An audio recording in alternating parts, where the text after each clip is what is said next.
TechSite 101. This bit of the phone is more to do with the applications. So we spoke about the Blindshell 2 being a smartphone, and so it does have more functionality than you would have otherwise, or maybe a more simple phone for just thinking about just calling or messaging. So with this applications, if we're going to go into it, we've got several options and we're just going to run through some of those. Now with all these applications, you are going to need to be linked to the internet in some way, whether that's using data on your SIM card or whether you're logged in and signed up with a Wi-Fi network. And we've looked on my previous video how you go about getting to your Wi-Fi. So to go into applications, Internet browser, 1 of 8. Our first option is you can get access to the internet, okay? So really useful if you know that's the key thing that you would want on your phone. You will have that option with this phone. We're going to scroll down. Tools, 2 of 8. Tools. Now tools is really great. If we go into tools, which we will. Alarm, 1 of 10. You're going to have all your features that are going to help within the day. So you're going to have your alarm. Calculator, 2 of 10. Calculator option. Calendar, 3 of 10. Flashlight, 4 of 10. Minute timer, 5 of 10. Notes, 6 of 10. Stopwatch, 7 of 10. Unit converter, 8 of 10. Voice recorder, 9 of 10.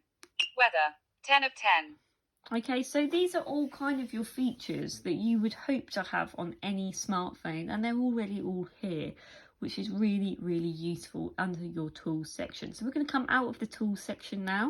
Tools, 2 of 8. Communication, 3 of 8. And we're going to go in communication. Email, 1 of 2. Now, I pointed out on my previous video, but when you're setting up a contact, you can pop in their email address, and this is where it's going to come in and be really, really helpful. So you're going to straight up be able to just potentially ask the phone, send an email to so-and-so, and you're going to be there and you're going to be doing it. So you have got that function. WhatsApp, 2 of 2.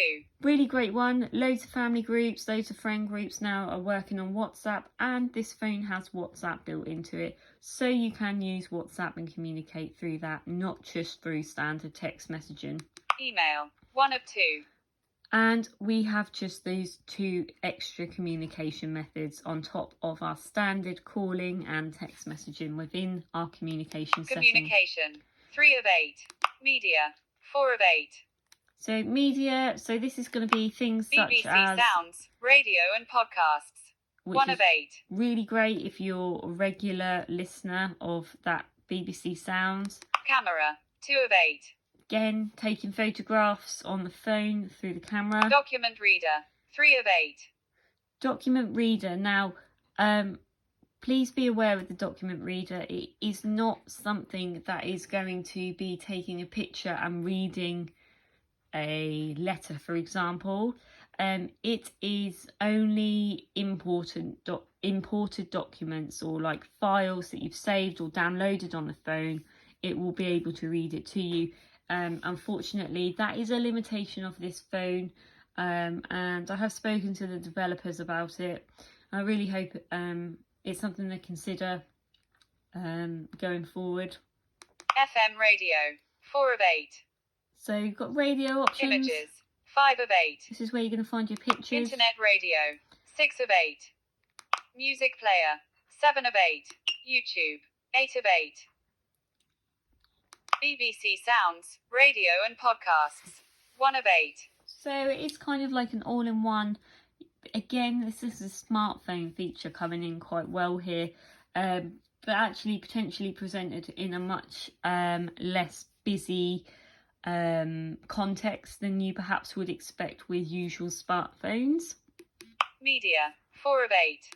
Books, 5 of 8. So books, this is where you're going to be. Book reader, 1 of 1. Book reader, 1 of 1. Last book, 1 of 3. Books list, 2 of 3. Bookmarks, 3 of 3. Last book, 1 of 3. And so you can have all your books as well, audiobooks in Book one reader, place. 1 of 1. Books, 5 of 8. Games, 6 of 8. Vision aids, 7 of 8. Vision aids. Error Explorer, 1 of 6. So this is where we get into the apps that have been installed, and I've installed all the app packages on here. Now, if you were never to use any of these, then you don't have to have them, but I've installed them all. So you can see these are the options of what we have as the tools. So we've got Error Explorer. Beepers, 2 of 6. Color indicator, 3 of 6. Localization, 4 of 6. Magnifying glass, 5 of 6. NFC object tagging, 6 of 6. Okay, so you've got your options on there. I'll just bring us back to magnifying glass, 5 of 6. The magnifying glass now. In all reality, if you're really wanting a phone for magnification, I think this phone is a neat little size. I think it's really a great size, but if you're really relying on magnification, perhaps this isn't the phone for you, considering the screen size. So that potentially is a limit, especially if you're wanting, you know, to rely on that feature quite heavily. I would just take that into consideration. So if we go back, Vision aids, 7 of 8. We're now back out. App catalogue, 8 of 8. E-app catalogue. Okay, so you can get some other apps, but I have found, unfortunately, there's some that I would really like that I've not been able to get on this phone. So for example, I really wanted something that would be able to be a document reader using the camera, where it takes a photograph and then reads it back to you, but it is not possible, and I have asked about this. So that's something to consider as well. Internet browser, 1 of 8. And there we've gone through every single bit within applications, the applications 4 of of this 7. phone. Very brief overview, I know, but obviously there is lots to explore within this phone, but I hope you'll have found it useful as an oversight and just some considerations there going forward. Thanks ever so much again for tuning in. Please do like the video if you've come to watch it, and please subscribe if you want to keep updated on all the videos I'll be uploading, and get the notification for them. Thanks very much. Take care. Bye now. Subscribe now.